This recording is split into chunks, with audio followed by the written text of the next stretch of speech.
Hello, welcome back to Recovery Demystified. I'm so happy to have you here today. My name's Early. I'll be your host. I was already the most insufferable drunk, so you don't have to be. And I'm here to tell you, if I can recover, anyone can. And there is hope for you.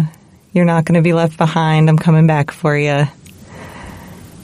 I listened to Dr. Nzinga Harrison's podcast, and I finally read her book, and she repeats over and over that 75% of people with substance use disorder and or alcohol use disorder recover. 75%.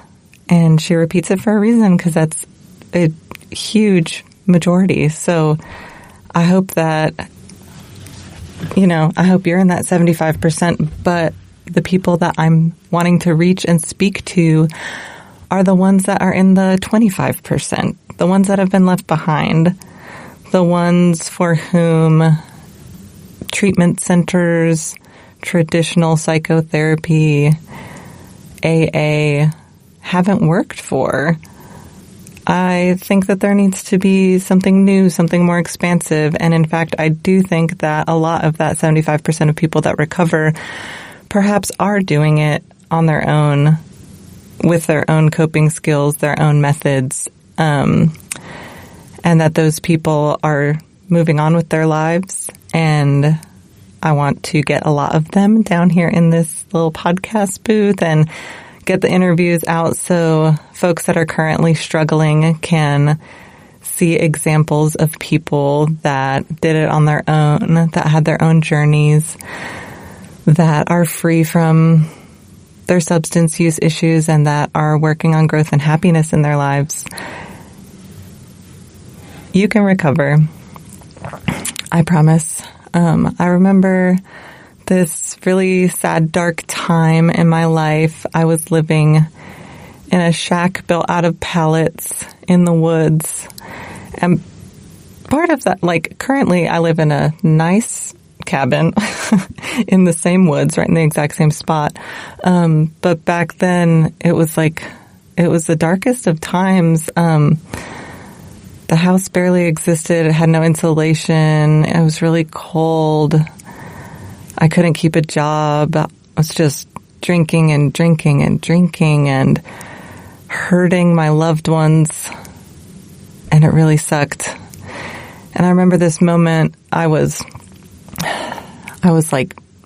drinking in the morning to try to stave off the hangover, because at that point, whenever I started withdrawing from alcohol, it was it was so painful and so impossibly difficult that all I could figure out how to do was just keep drinking in order to prevent that very painful feeling of withdrawal. And I was really sick. And I remember, so this shack that I lived in obviously didn't have any indoor plumbing, so I didn't have a bathroom. So whenever I vomited, I would go outside. And I remember it was around this time of year, and it was really cold, and there was snow and ice everywhere, and I was feeling really horrible drinking in the morning, and I went out behind my house because I had to puke, and I was on my hands and knees, and I was just heaving and heaving so hard that I was starting to black out, pass out from just the intensity of the retching. And I remember that moment very clearly. I remember thinking to myself, how do people do this? How is anyone alive on earth? How do people exist? How is anyone keeping a job? How is anyone maintaining their friendships? How does anyone stand the feeling of living in their own brain? And I will never forget that moment. It's burned into my mind. And to anyone out there that is in that deep, dark place, you can get better. I promise you. There's help out there for you, and I want to bring it to you.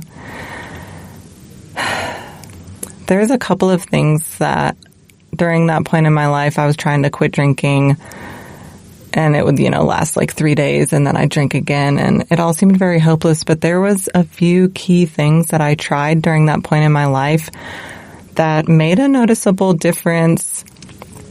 They are things that you can do in less than 5 minutes every day, and it can be part of reprogramming your brain in order to start to create a life that you don't need to escape from.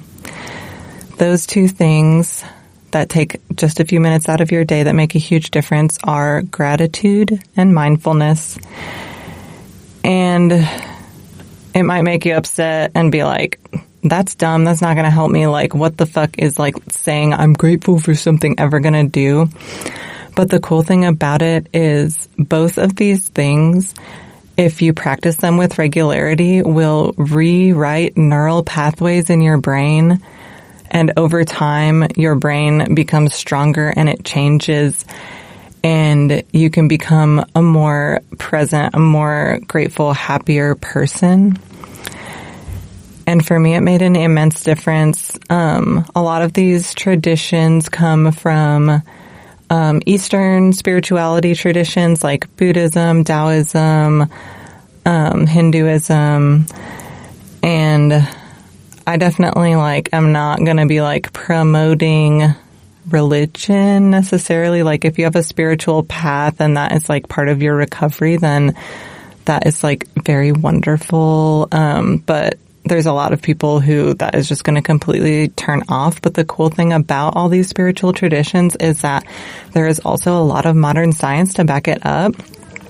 Just a quick Google search on science of meditation or science of gratitude is going to turn up just tons and tons of results. So, if you're more curious about the scientific ends of things and the changes that happen in your brain when you practice gratitude or mindfulness, the information is definitely out there. But so what I did and what I invite you to do for gratitude, basically what I started with was one of those teeny tiny little journals. They're just a few inches big. And every single day I would open the journal and just try to write.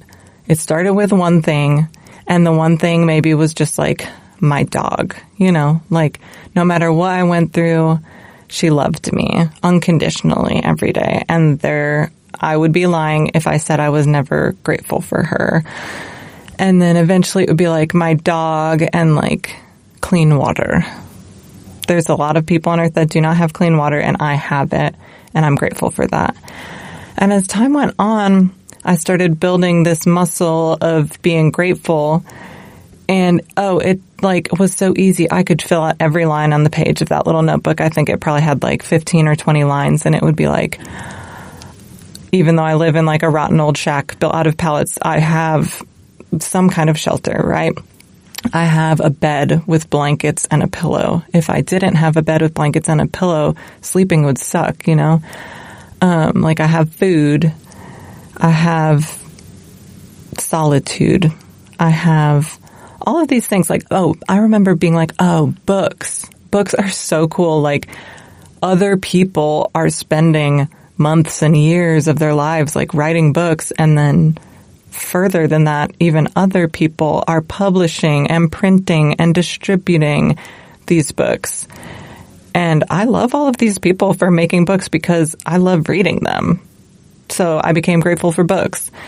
And it became easier and more of a knee-jerk reflex to, instead of waking up in the morning and being oh, my life sucks. I have this fucked up addiction. I made everyone in my life hate me. I can't keep a job. Those things are still very much true. But just the idea of focusing energy on being grateful started to change my perspective on my life. Nothing changed on the outside, but I was happier on the inside. I experienced more contentment on the inside. And it was free, right? All I had to do was to spend a moment and ponder these things. I would do it with my coffee in the morning, grateful for coffee. And it started to change. And I became less of a woe is me type of person and more of like just a grateful person in general, and I experienced more happiness. And there are a couple of caveats to gratitude, like you can take it too far.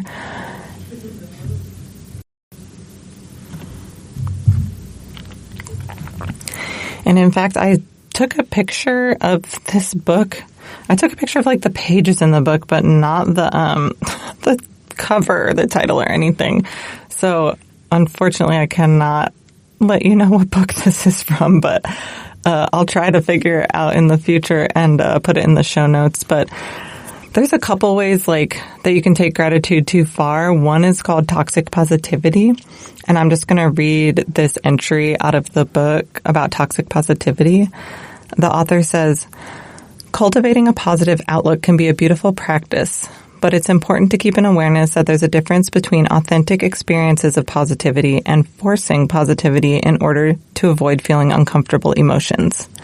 Often we're surrounded by the advice to pursue happiness and positivity at any cost. When surrounded by sayings such as good vibes only and happiness is a choice, it seems as though anything outside of the realm of this positivity is unwelcome. With the promise that positive emotions are the best path to success and growth, we receive the message that it's not okay to express the heaviness we may feel. With this perspective, there's no room for painful, raw emotions, and those who are experiencing them can feel alienated or shamed. By ignoring the value of difficult emotions, these experiences are minimized and invalidated when in fact the full spectrum of experiences creates wholeness. Darkness and struggle can sometimes be our most powerful teachers. Part of being human is enduring periods of struggle and discomfort. There is great power in being able to honestly recognize and express the truth even when it is heavy. It's critically important to make room to feel, express, and validate those experiences. I do think this is so important, and what we talk a lot about in our group meetings is leaning into discomfort and learning to tolerate discomfort. And I think that you can have both discomfort and honoring all of your emotions and gratitude at the same time. The importance of practicing gratitude is to create like a new neural pathway and a new baseline in your daily life, where instead of having a baseline of complaining and woe is me, you have a baseline of contentment and joy. And when the uncomfortable situations and uncomfortable emotions occur, we still recognize, tolerate, and honor those emotions as important. We don't immediately say, oh, well, my house burned down, but I'm grateful to have a hotel room to stay in. You can feel bad when something bad happens. Like, that is still normal, healthy, and good. But the purpose of gratitude would be just to create new neural pathways to regulate our nervous system and become more content and happy as our first knee-jerk reaction. The other caveat that I found in this book that really helped me, that I will find the title to, oh my gosh, is about spiritual bypassing. And this is the entry from the book on spiritual bypassing. Spiritual bypassing can be a shadow aspect of spiritual growth. The phrase was coined by psychologist John Wellwood, who describes it as a widespread tendency to use spiritual ideas and practices to sidestep or avoid facing unresolved emotional issues, psychological wounds, and unfinished developmental tasks. A few examples are reassuring yourself that everything happens for a reason instead of giving space to feel upset, identifying as an empath and attributing all overwhelm to emotions of others rather than taking ownership of what's coming up for you and learning to work with your sensitivities, allowing someone to be hostile to you because their presence in your life is the universe teaching you about tolerance instead of setting an uncomfortable boundary. Always turning to a mantra or meditation when anxiety arises to suppress the feeling instead of sitting with it and inquiring about its trigger and origin. Devoting all of your time to helping others as a way of avoiding working on yourself. Spiritual bypassing is a defense mechanism where the same spiritual tools and practices that can be used for personal growth are used to avoid it. This can sometimes create the illusion that the work has already been done. Using tools in this way can lead to checking out rather than checking in when you are what you are authentically experiencing. Spiritual tools and practices that invite growth are incredibly potent, but as with any tool, it is important to be aware of how they are used. By honestly observing what arises, welcoming any emotion, and accepting the full spectrum of experiences, you will cultivate a deep and balanced relationship with your spiritual practices. And I know just saying the word spiritual is going to make some people feel icky and make their skin crawl. And I 100% can totally understand. But there are going to be some other folks that will experience this spiritual bypassing issue. And I just definitely want to reiterate that it is so important to meet yourself where you at. And when you're going through challenging or difficult things, to lean into that discomfort, because the only way out is through. And when we do things like spiritual bypassing or toxic positivity, it is just the other end of the spectrum of using substances and alcohol to suppress our natural emotions and needs. It's all pushing it down. What it takes to get through your emotions in a healthy way is to allow them to happen. And whether we're suppressing them with alcohol or drugs or looking at our phones or toxic positivity, any of that stuff that distracts us from learning how to feel uncomfortable, they say what you resist persists.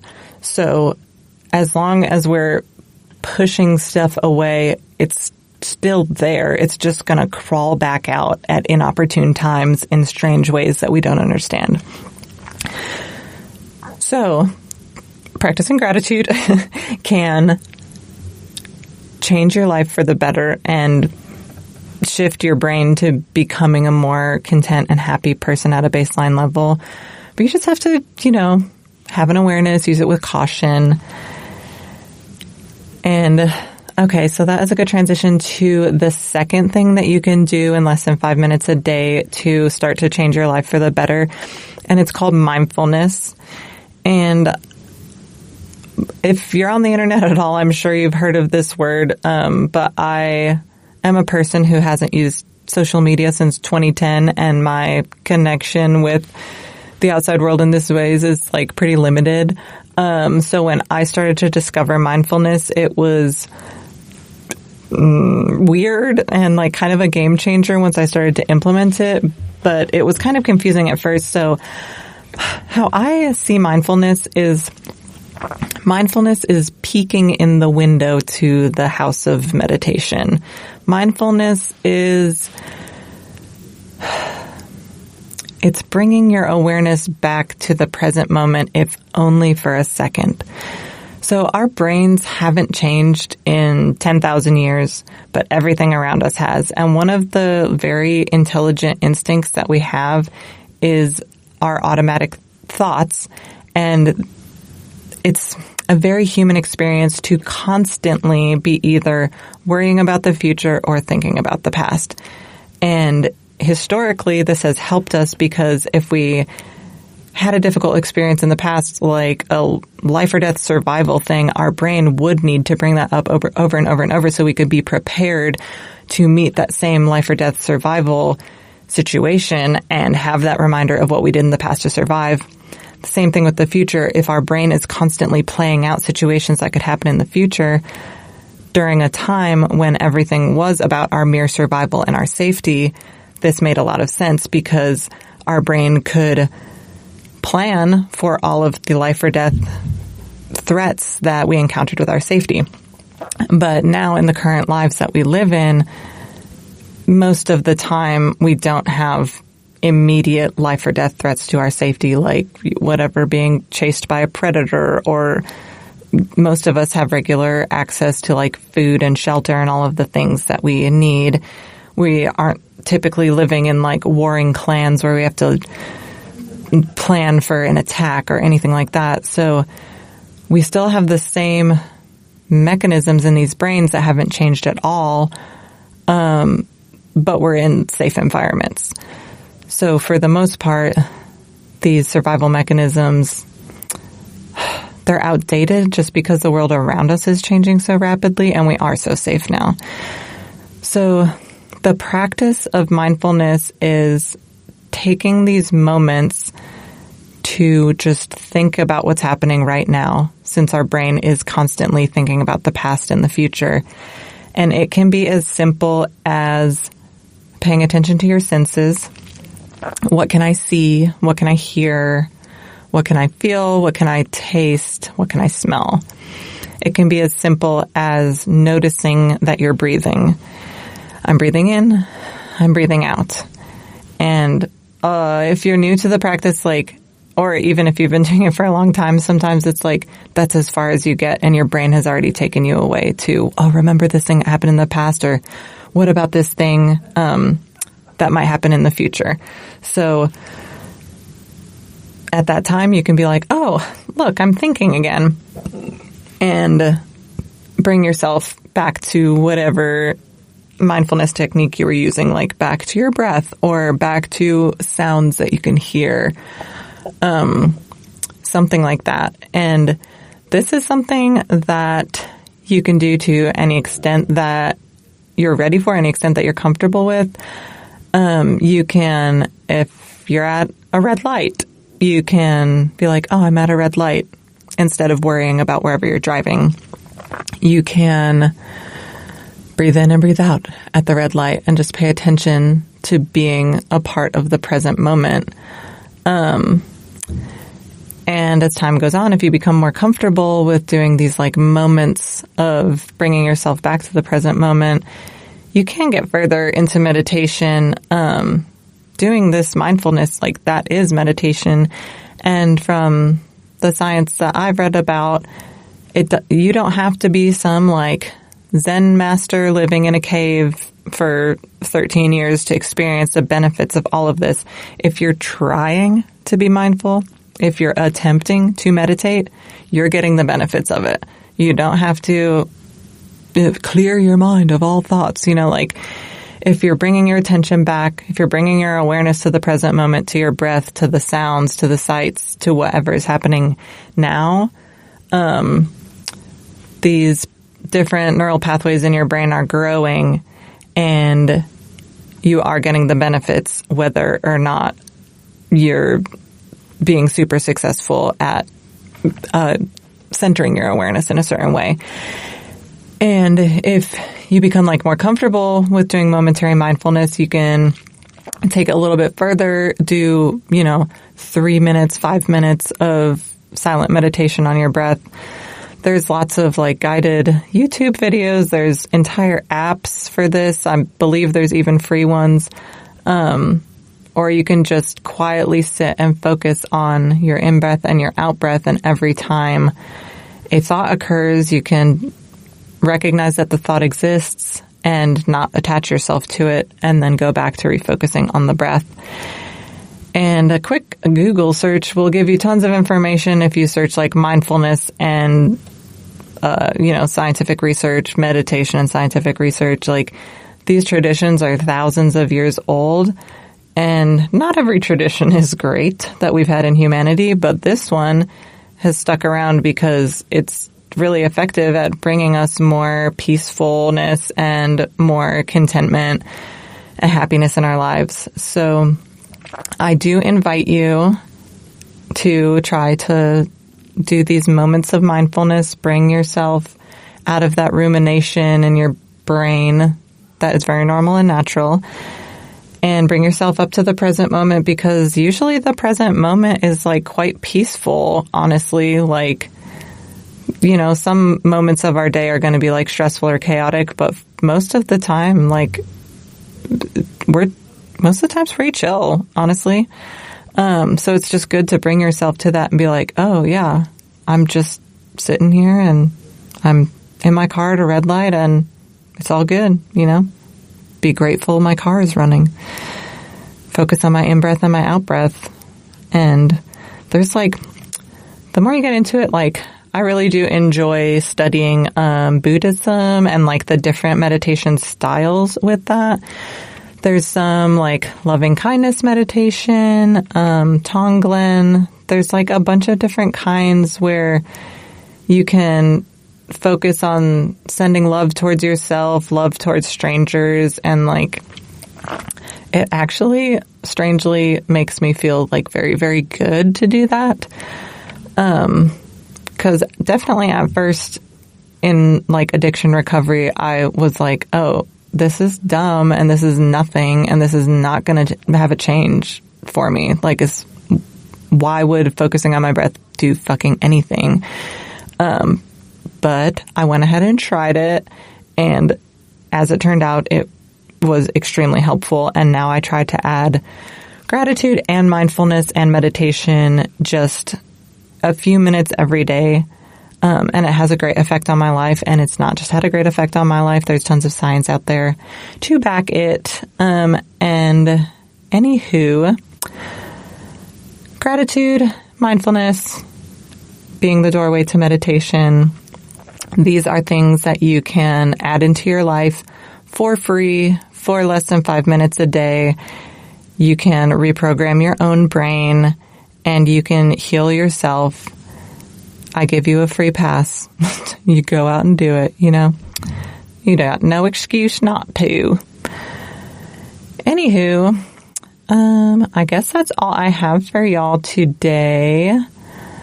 If you're struggling, we actually have on our Instagram page, we have a community gratitude list. If y'all would like to log onto there, you can add onto it. And if you're having a hard time thinking of something to be grateful for, you can see what other people are grateful for and see if maybe you too are all grateful for that. I have another interview episode I'm editing. I'm excited to put out. Our groups at the library have been going really good. If you're local, I would love to see you at a group at the library. If you are struggling today, I want you to know that I love you. You are already whole. You have inner wisdom. You know what's best for you. The journey of recovery is not always linear, and that's okay. I'm not leaving you behind. If you're struggling right now, you can send me an email. I will email you right back, my dear. info@recoverydemystified.com. I really want to be the person that I needed when I was stuck in my worst place, fucking passing out, vomiting in the ice and snow behind the rotten old shack that I lived in. So if you're in that deep, dark place, it sounds like crazy hippie bullshit, but it gets better. It will get better. You can recover. You're already whole. No matter what you've done, where you're at, or who you are, I love you. I love you. Okay? You can do it. And that's all I got for y'all, silly billies, today. I hope you enjoyed this episode, and I hope that you can implement gratitude and mindfulness in less than 5 minutes a day for free in your everyday life. Okay. May you be happy and free, dear listener. Recovery Demystified is produced and edited by me, early runner. Stevie Petet made our logo. Our social media manager is Kaylee Bausch. Logan Bragg wrote our beautiful theme music. And we are entirely supported by donations as a 501c3 nonprofit. Your tax-deductible donations can be made to our Venmo at Recovery Demystified or to our PayPal, info@recoverydemystified.com. Thanks for listening.